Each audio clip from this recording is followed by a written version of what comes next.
Bonsoir, nous ne sommes pas le soir, mais c'est pas grave, je vis la nuit. Aujourd'hui, après 4 tentatives de tournage de cette vidéo, je vais enfin aller droit à l'essentiel. Je me fais opérer le 9 janvier à l'équipe.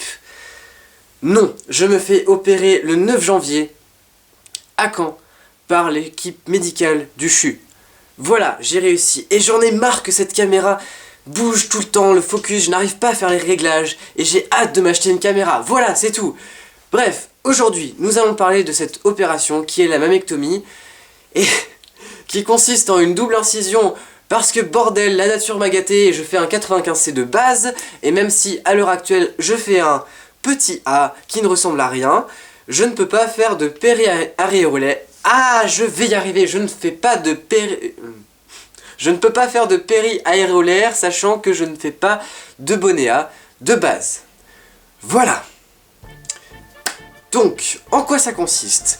La lumière commence à baisser, j'en ai marre. En quoi ça consiste? La double incision. Je vais vous montrer sur mon propre corps, c'est une blague. En vrai, à 90%, non, il n'y aura pas d'unité. Mais je vais vous montrer sur mon propre corps en quoi ça consiste, la double incision. La double incision, ça consiste à inciser. Non, c'est vrai Jamy, incroyable. Eh bien, il se trouve que par la magie de la science et de la médecine, ils ont réussi à trouver une esthétique dans cette opération en ramenant en fait la cicatrice, voilà, en ramenant la cicatrice sur le pec qui est genre environ là, voilà. Voilà, la cicatrice arrive au niveau du pec et crée une harmonie visuelle et une esthétique tout à fait probable. Du coup, voilà. Du coup... je suis trop content, putain. Voilà. Du coup, j'en ai marre de retourner cette vidéo plein de fois. Du coup, désolé si j'ai l'air énervé parce qu'en fait, c'est juste que je m'énerve moi-même, en fait. Voilà. Alors, ce qui s'est passé, c'est que ça fait... Oui, ça fait 1 an et demi que je suis administrativement sur l'affaire. J'ai eu un rendez-vous avec un des meilleurs chirurgiens de France le 11 mai de cette année, du coup... Mais l'opération coûte 3000 balles. Est-ce que j'ai 3000 balles? Non. Du coup voilà, j'étais dans le plus profond désespoir pendant des mois et des mois jusqu'au 21 juillet où j'ai revu mon endocrinologue, le cher professeur Reznik, qui m'a annoncé une très grande nouvelle, c'est qu'une opération... c'est qu'une équipe médicale allait arriver dans l'équipe de Caen, une équipe médicale composée de 2 personnes, enfin en fait surtout la chirurgienne, le professeur Fauvet et le plasticien, le docteur Garmi, je retiens son nom, c'est le docteur Garmi, qui sont très très compétents tous les deux. J'ai fait des pieds et des mains pour obtenir enfin une photo que j'ai obtenue le 6 décembre. Ils m'ont dessiné sur le torse, je peux enfin savoir où seront mes tétons, voilà, du coup, bref, je peux enfin projeter la vraie image de moi-même sur mon propre corps, c'est plutôt magnifique. Si jamais vous êtes intéressé sur les détails de l'opération pour les personnes qui sont concernées, je ferai une playlist spéciale en fait, où du coup, voilà, vous verrez ce qui m'a servi de bout de chair pendant des années jusqu'au 9 janvier.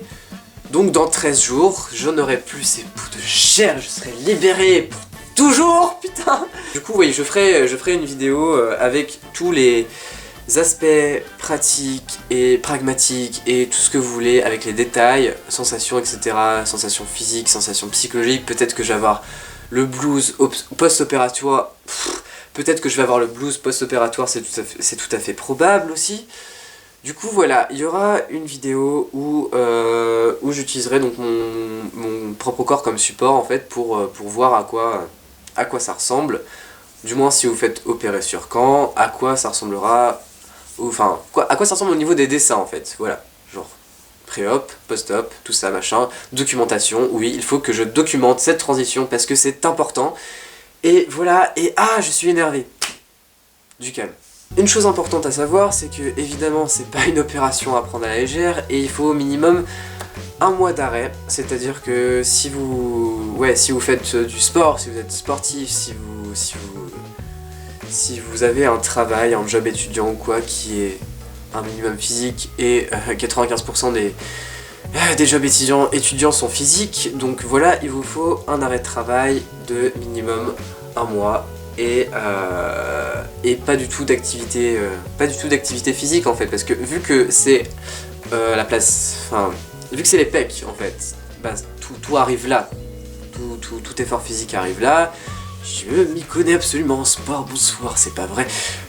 Du coup, tout ce qui est travail au niveau des bras, n'importe, tout est centré là en fait. Du coup, je peux dire bye bye aux courses en mode autonome, ça va être bien galère. Il y a une préparation avant l'opération.